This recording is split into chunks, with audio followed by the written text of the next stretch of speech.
کہانی ایک ایسے نائی کے گرد گھومتی ہے جو اپنے کام میں انتہائی نالائق اور بے وقوف تھا۔ وہ کوئی بھی کام ٹھیک طریقے سے انجام نہیں دے سکتا تھا۔ بال کاٹتے وقت وہ اکثر گاہکوں کے کان کاٹ دیتا تھا، اور اس کی یہ عادت اس کے گاہکوں کو خوفزدہ کر دیتی تھی۔ حجامت بناتے وقت وہ اکثر گاہکوں کا گلا کاٹ دیتا، جس کی وجہ سے لوگ اس سے حجامت کروانے سے بچنے لگے۔ نائی کی بیوی بہت چالاک اور زبردست زبان رکھتی تھی۔ وہ نائی کی نالائکیوں پر اسے ہر وقت طنز کرتی رہتی تھی۔ نائی کی بے وقوفیوں کی وجہ سے گاہک آنا چھوڑ گئے اور اس کا کام مکمل طور پر ختم ہو گیا۔ نائی کو اپنی چیزیں بیچ کر گزارا کرنا پڑا۔ وقت گزرنے کے ساتھ صرف 2 چیزیں بچی تھیں، اس کا استرا اور بیوی۔ بیوی نے طنز کرتے ہوئے کہا، تم کبھی خود کچھ نہیں کما سکتے، تمہاری نالائکی کی وجہ سے میں بھی بھوکی مر جاؤں گی۔ بیوی نے مشورہ دیا کہ نائی بادشاہ کے محل جا کر شہزادی کی شادی کے موقع پر بھیک مانگے، کیونکہ بادشاہ غریبوں میں خیرات بانٹ رہا تھا۔ نائی بادشاہ کے پاس گیا اور اسے کہا کہ وہ اسے کچھ بھی دے دے۔ بادشاہ نے حیران ہو کر پوچھا، کیا دوں؟ نائی کی بیوی نے نہیں بتایا تھا کہ کیا مانگنا چاہیے، لہذا نائی نے پریشان ہو کر کہا، کچھ بھی دے دیں۔ بادشاہ نے اسے شہر کے باہر ایک بنجر زمین دینے کا حکم دیا۔ جب نائی نے گھر آ کر بیوی کو بتایا کہ اسے بنجر زمین ملی ہے تو وہ غصے میں آگ بگولا ہو گئی۔ یہ زمین ہمارے کس کام کی؟ بیوی نے نائی کی باتوں کو سنجیدہ لیتے ہوئے ایک منصوبہ بنایا اور سوچا کہ اس بنجر زمین کو کس طرح استعمال کیا جائے۔ نائی اور اس کی بیوی زمین پر جا کر ایسے ناٹک کرنے لگے جیسے وہاں کوئی خزانہ تلاش کر رہے ہوں۔ زمین کے قریب جنگل میں رہنے والے چوروں نے دیکھا کہ نائی اور اس کی بیوی چھپ چھپ کر زمین میں کچھ تلاش کر رہے ہیں۔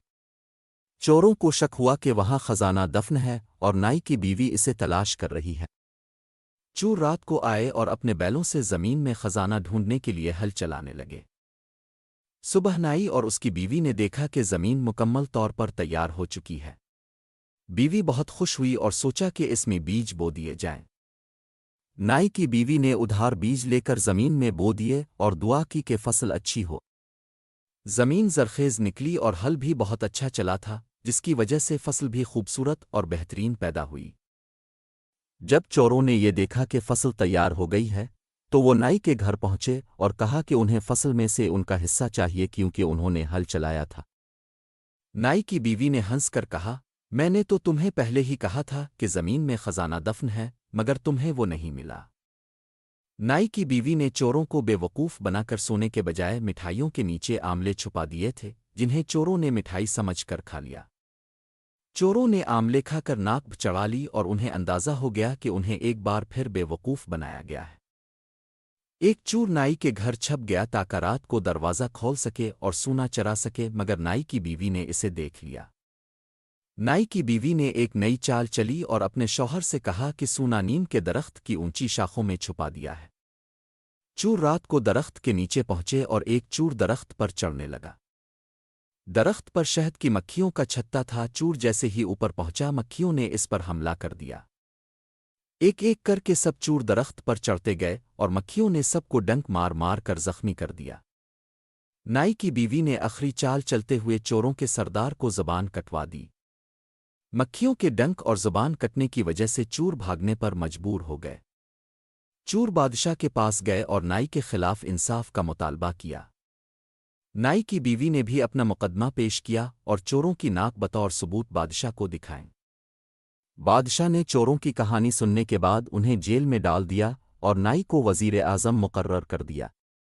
بادشاہ نے نائی کی بیوی کی عقل مندی کی تعریف کی اور کہا کہ جب تک نائی کی بیوی اس کے ساتھ ہے وہ کامیاب رہے گا۔ چوروں نے نائی کی بیوی کے سامنے شکست تسلیم کر لی اور انہیں جیل میں ڈال دیا گیا۔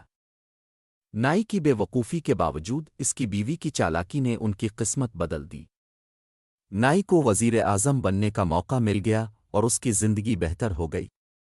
بیوی کی عقلمندی اور منصوبہ بندی نے انہیں غربت سے نکال کر خوشحالی کی طرف لے جایا۔ نائی اور اس کی بیوی نے ہمیشہ کے لیے چوروں سے جان چھڑا لی۔